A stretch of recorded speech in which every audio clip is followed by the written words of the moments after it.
N'olw'ensonga eyo kantwale omukisa guno okuyita kaawo agenda okulayiza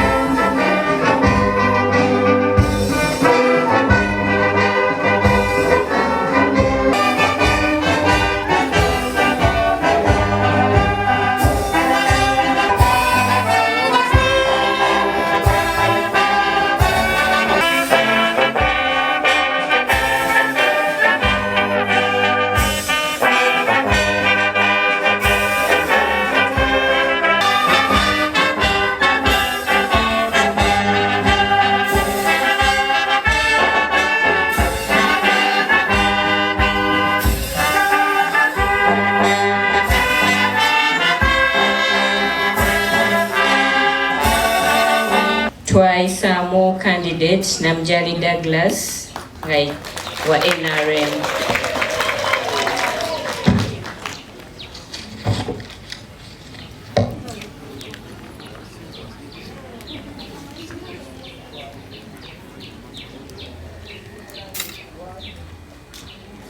Tulina electoral areas ez'enjawulo mu town council y'e Namataba nga tulina Namataba A ward, Namagunga ward, Namagunga annex ward ne Namataba B. Tulina ba directly elected councillors ne women councillors ne tubeera ne special interest groups ezikiikirirwa abantu ab'enjawulo. For the directly elected councillors Namataba A ward tulina Mubiru Nuruddin NUP,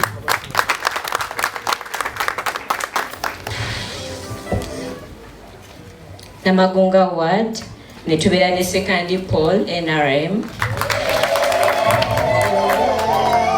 Namagunga annex ward ne tubeera ne Agaba Richard NRM, Namataba B ward ne tubeera ne NRM. For Namagunga ward tulina Nakazime NRM. For Namagunga annex ward tulina Nachanzi Hajra NRM. For Namataba B ward tulina Nakamya Annette NRM.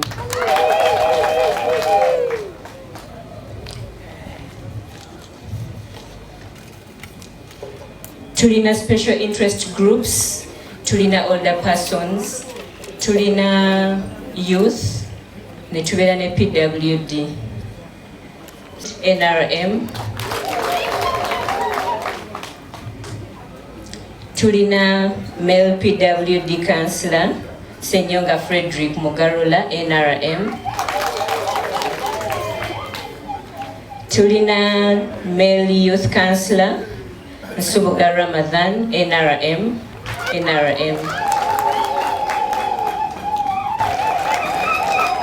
Councillor Nalukenge Shamim NRM. Deputy Chief Administrative Officer Mkonisi Local Government. Nzize wano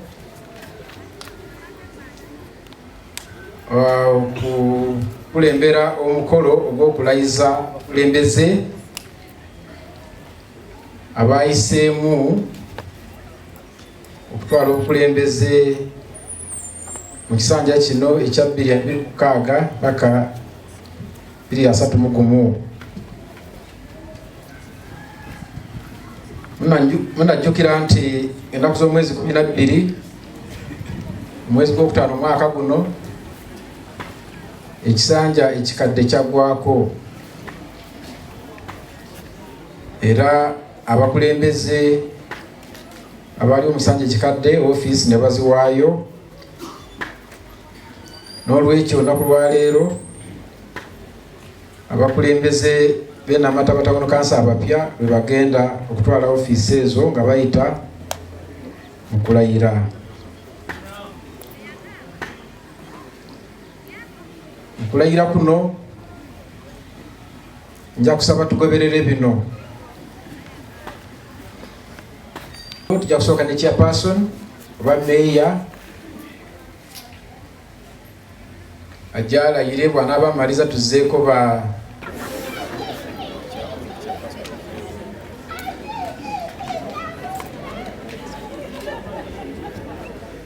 Namujali Douglas, swear in the name of the Almighty God that I shall faithfully exercise the function of the chairperson of Namataba Town Council and shall uphold, preserve, protect, defend the Constitution and observe the laws of Uganda, and that I shall promote the welfare of these people of Namataba Town Council. So help me God. Mujali Douglas, swear in the name of the Almighty God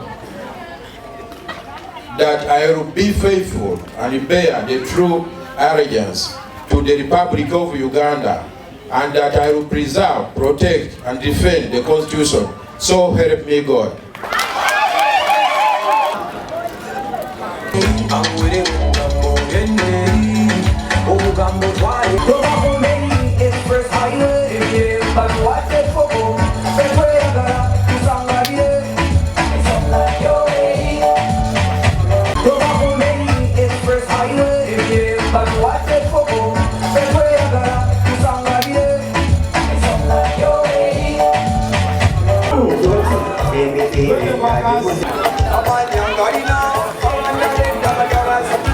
I, Mubiru Nuruddin, swear in the name of all the Almighty God, solemnly affirm that I will give faithful service to this council, support and uphold the Constitution of the Republic of Uganda as by law established.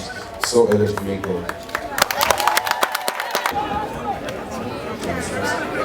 I, Mubiru Nuruddin, swear in the name of Almighty Peter, swear in the name of the Almighty Lord that I will give faithful service to this council, support and uphold the Constitution of the Republic of Uganda as by law established. So help me God.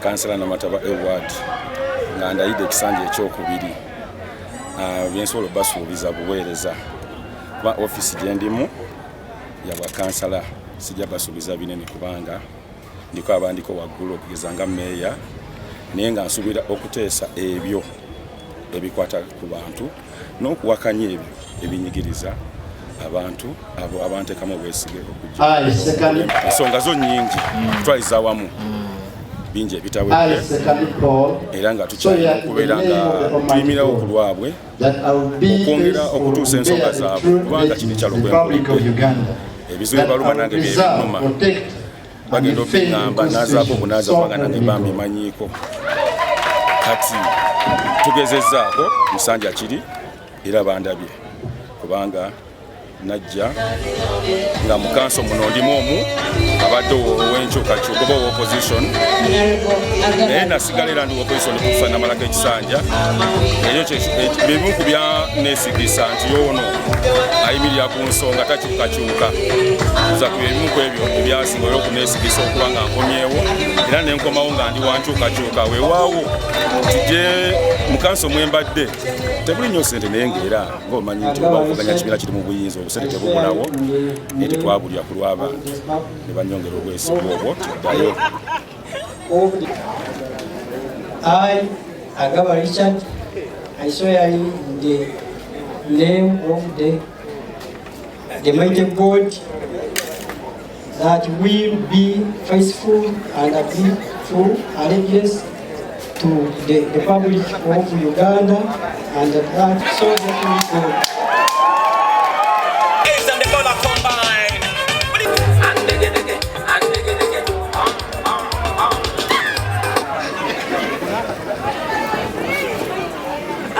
Nakasema service to this council, support all the Constitution of the Republic of Uganda as law established, so help me God.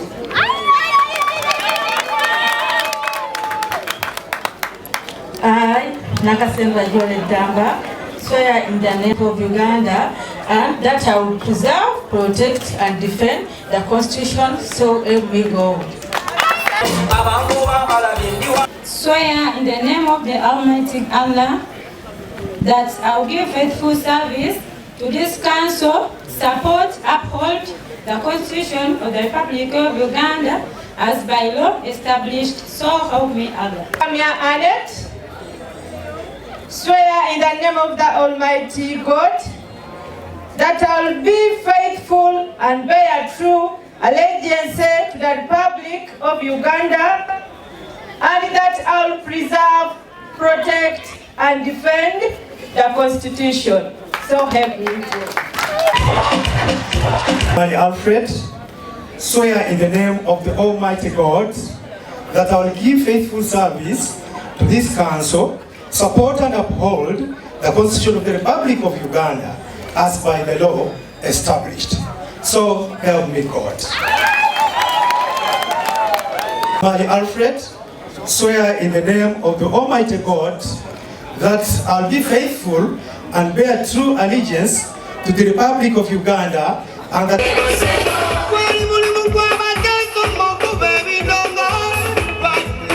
I will give faithful service to this council, support and uphold the Constitution of the Republic of Uganda as by the law established. So help me God.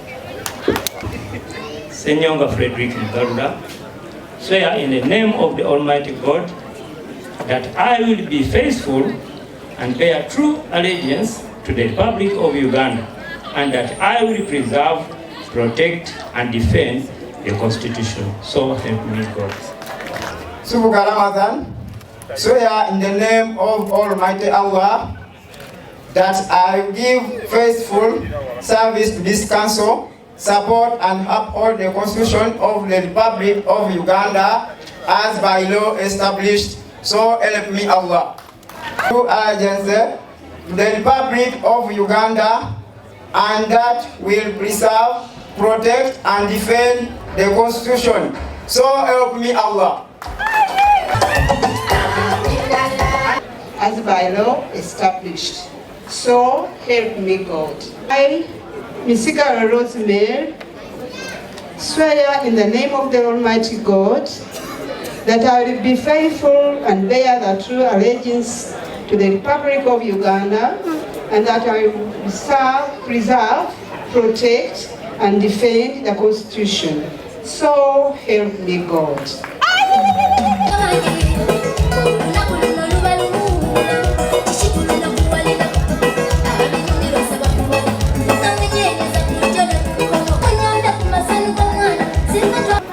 Azimwe Fatuma Asmaya, swear in the name of the Almighty Allah, solemnly affirm that I will give faithful service to this council, support and uphold the Constitution of the Republic of Uganda as by the law established. So help me Allah. Fatuma Asmaya, swear in the name of the Almighty Allah, solemnly affirm that I will be faithful and bear true allegiance to the Republic of Uganda and that I will preserve, protect and defend the Constitution. So help me Allah.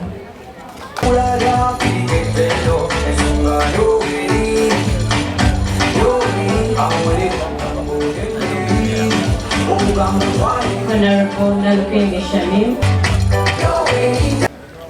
I, Nalkengi Shamim, swear in the name of Allah that I will give faithful service to this council, support, uphold the Constitution of the Republic. Nalkengi Shamim, swear in the name of Allah that I will be faithful and bear true allegiance to the Republic of Uganda and to the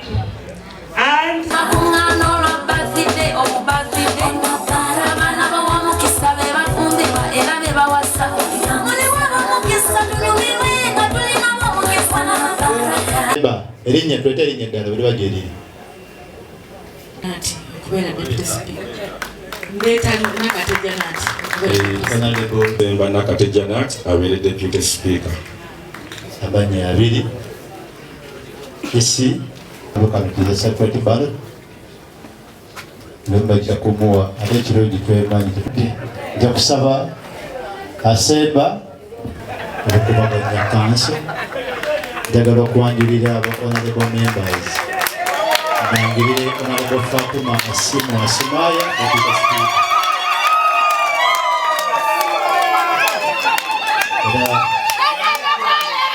honorable Asimu Fatuma Asimaya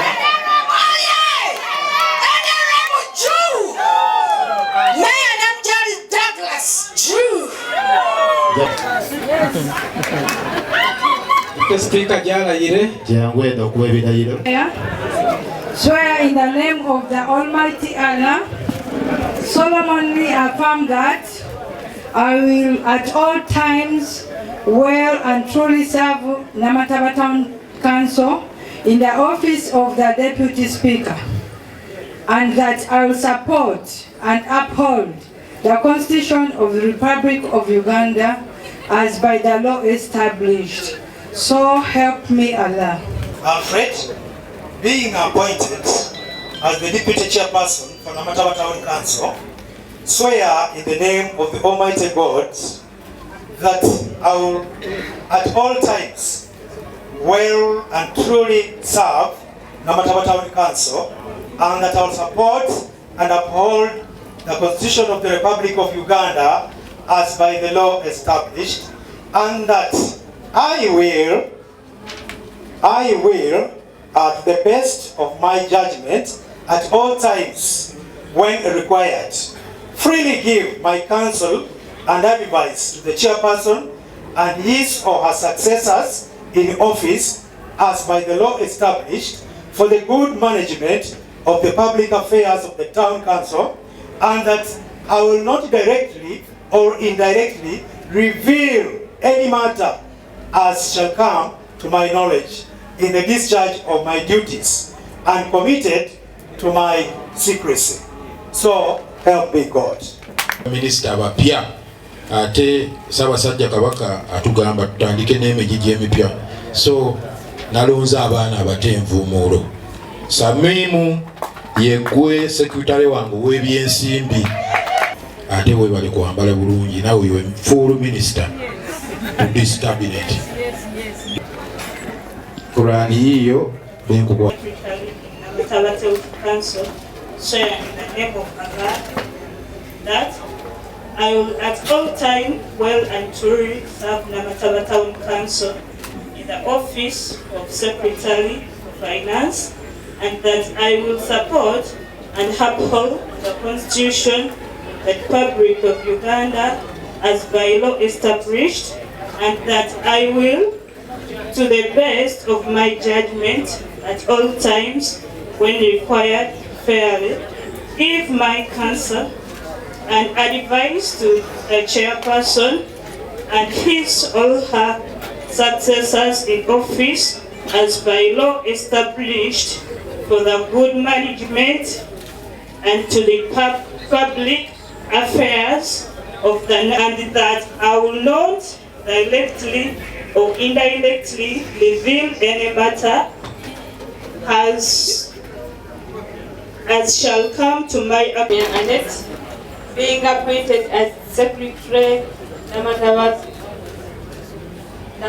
Town Council, swear in the name of the Almighty God that I will at all times and fully serve Namataba Town Council in the office of the Secretary for Works, and that I will support and uphold the Constitution of the Republic of Uganda as by the law established, and that I will, to the best of my judgment, at all times, when required, freely give my counsel and advice to the chairperson and his all successors in office as by the law established for the good management of the public affairs of the town council, and that I will not directly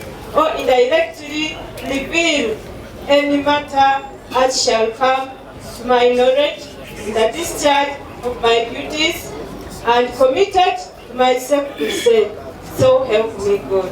Namataba Town Council, so in the name of the Almighty God, that I will all times well and truly serve Namataba Town Council in the office of the community service, and that I will I will support and uphold the Constitution of the Republic of Uganda as by the law established, and that I will do the best of my judgment at all times. When required, freely give my counsel and advice to the chairperson and his or her successors in office as by law established for the good management of the public affairs of the town council, and that I will not directly or in the discharge of the duties and committed to the service. So help me God. Tukaimuke abo roya wange